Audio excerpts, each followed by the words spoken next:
just to give you a brief overview of myself and my long tenure of doing business with Africa. And when I first was introduced, one of the panelists spoke about this being a time in history, and I've definitely seen audiences on the first time panels have crowds that were not full to capacity, and after the third or fourth year, see the audiences definitely pick up. This was a very special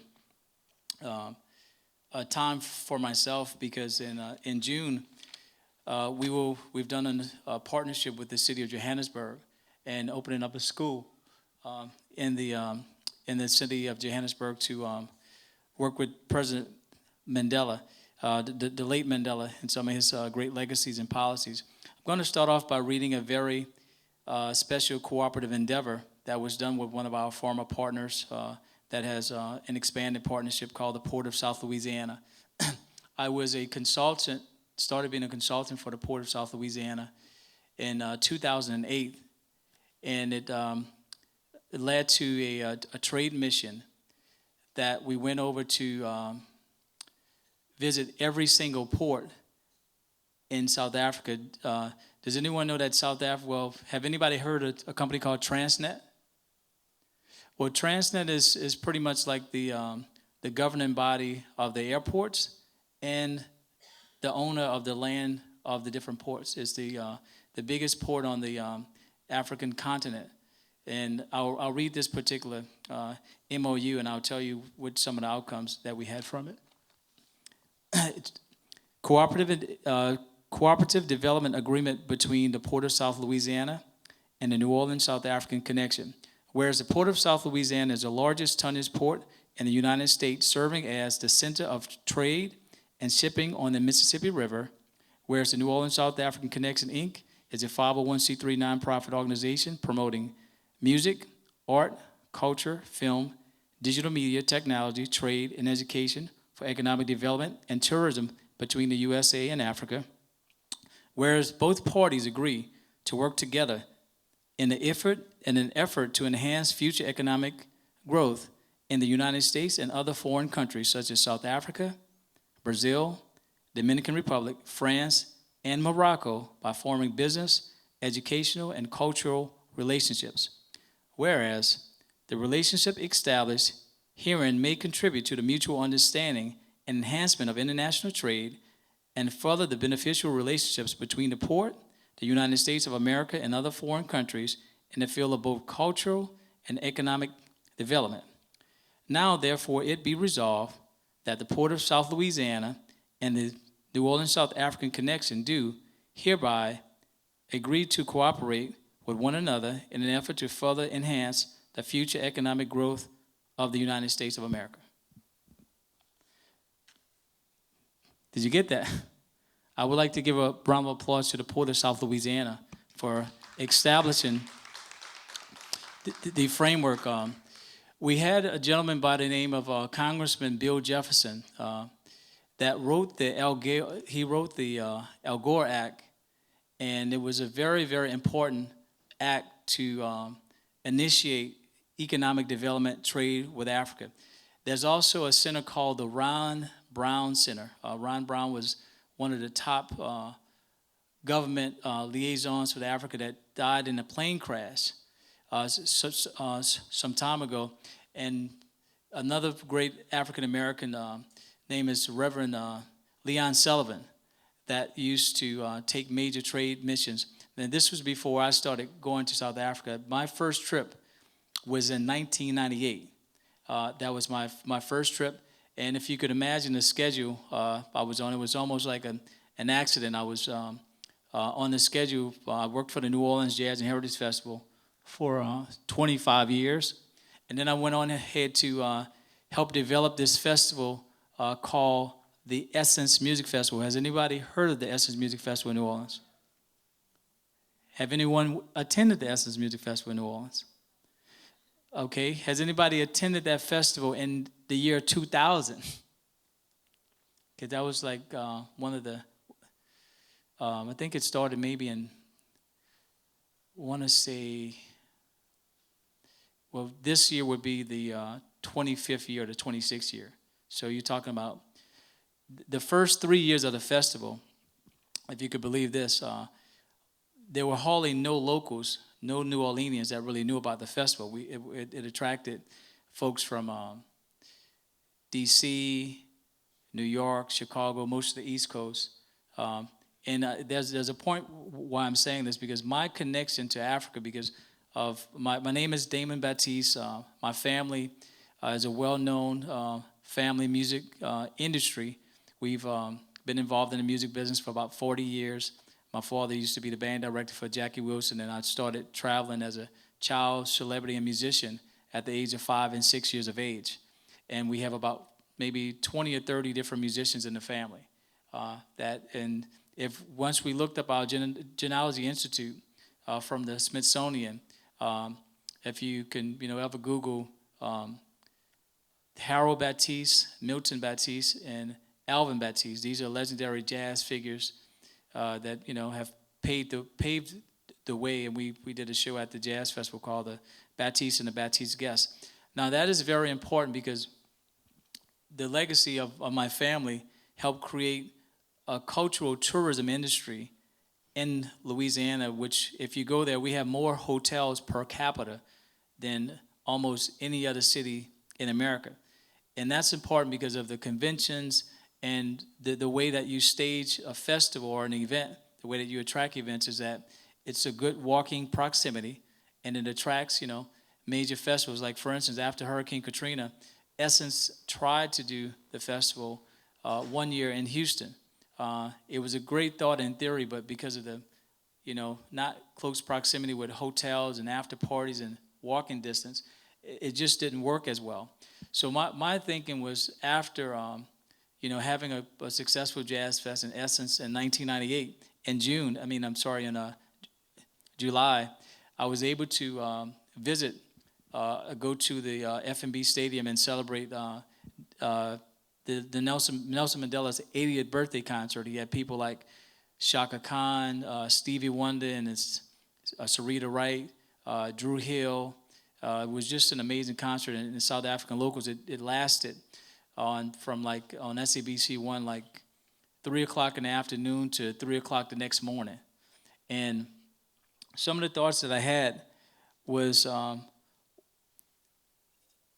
why can't South Africa at the time take advantage of some of its cultural resources and turn that into economic development? And of course, I didn't know that they was going to be that smart, but the city of Johannesburg had adopted some of the mission statement, because I immediately formed a nonprofit in South Africa after visiting. There's a township called Mdumsani and Duncan Village. Has anyone heard of those townships in South Africa? Well, they're large townships that has, one would have at least 1 million people, another have at least a couple million people. So just imagine, the city of New Orleans, where I live at, more people know about that place around the world because of the festivals, Mardi Gras, Bourbon Street. But, at the height of our population, we only had 500,000 people. These townships in South Africa had millions of people living in them. And I was not very interested in going to, at the time, Johannesburg, Cape Town, and Durban, specifically because it was places that I had already known. If you understand and know Durban, South Africa, is where the Zulu king is, where you have the Zulu culture, where Shaka Zulu, where that movie was pretty much filmed at. In New Orleans, we have something during Mardi Gras called the Zulu Parade, but it's a different, it's not connected to royalty. It's a social aid and pleasure club. It's a totally different dynamics. And Cape Town it's very westernized, and really Durban and Cape Town reminds me similar of South Beach, Miami, because it has some of the most beautiful beaches in the world in South Africa. And that was the time when, property was really inexpensive.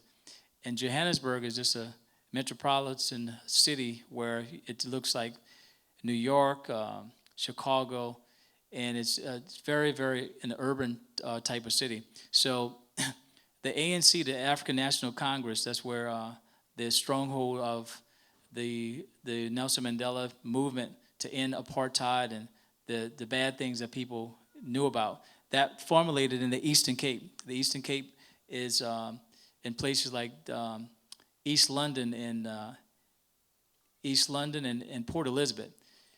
Those were the places that I first formulated my first festival inside of a cricket stadium in 1998 when it was we had the Y2K scare. People thought that it was going to be the end of the world. You know, no one knew what was going to happen after 1999 coming to 2000. So me, not, just sometimes you do things out of ignorance of not knowing. I just loved the country when I got there. And my father told the South African government how great his son was, which I said, Dad, no, I'm not that great. That I could put a festival together in less than 6 months or a year. It was very, very difficult, but we did pull it off. And it was a very historical moment because the same cricket stadium that we pulled that first festival off, that was a place that normally the South Africans could not really go because of some of the apartheid regime, so to speak. And from that time on, coming there in 1998, I had my first sponsor, which was Old Mutual, which is an insurance company. Now, this is in pretty much way before many South Africans like Oprah Winfrey, Alicia Keys, Beyonce. I mean, I've flown there with Beyonce on a 46664 concert. This was before, I was one of the first, literally African Americans, so to speak, that a lot of South Africans met because it's a little bit different. Does most people in this room hold passports? If you have a passport, raise your hand. Okay, that's a very, very tremendous tool as an African American because most other countries in Africa, in order for an African to travel to America, you have to get, no matter your status or economic background, you have to be invited. You have to have a letter and you go to the embassy. So it's a very, very unfair process in a sense, whereas we don't have to ask anyone with the blue passports to travel certain places. So that's a license to do economic development from the start. Now, some countries like Brazil, we have to, there's some rules that have changed, but when I first started traveling, if you hold an American passport, you hold a key to gold, so to speak, because you could actually travel. You're not stuck in these countries. And imagine some of the great and brilliant South Africans that have to go through some of these unfair practices to go to the embassy and get denied, of trying to come to America, just trying to maybe visit family members, so to speak. So to make a long story short, my thoughts about creating economic development was my still to this day, my same mission. What my organization was to utilize music, art, culture, film, fashion, digital media, technology for economic development and trade between the U.S. and Africa. That has since changed to be expanded to countries like France, Morocco, Dominican Republic, Brazil, Cape Verde, Uganda, and we've done many different aspects. One of the biggest aspects of that, I have to thank the continent of South Africa. Post-Katrina in 2008, myself, along with Dr. Pondaway Gibson, that invited me to this conference, we started something. We started an initiative with the charter school movement. Is there a big charter school movement in Florida? Okay. Just, is that something that the community is having community meetings with? Is it just mostly corporations getting involved in?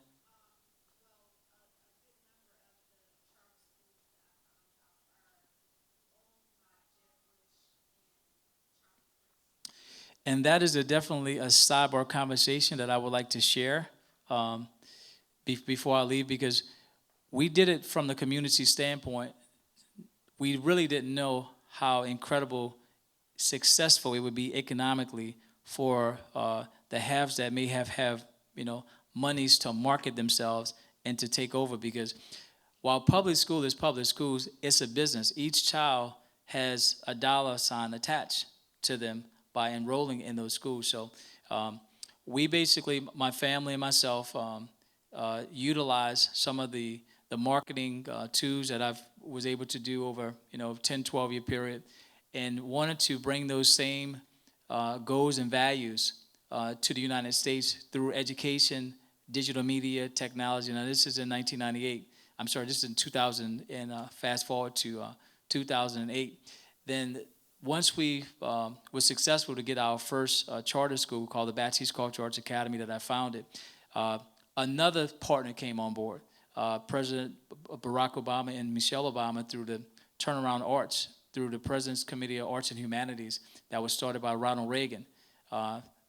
So one thing that started from just a basic community wanting to come back and help the community come back, it's now have been a totally big movement that Dr. Gibson and myself are really looking to see how do we sustain an effort in digital media technology, economic development, community awareness, people-to-people engagement.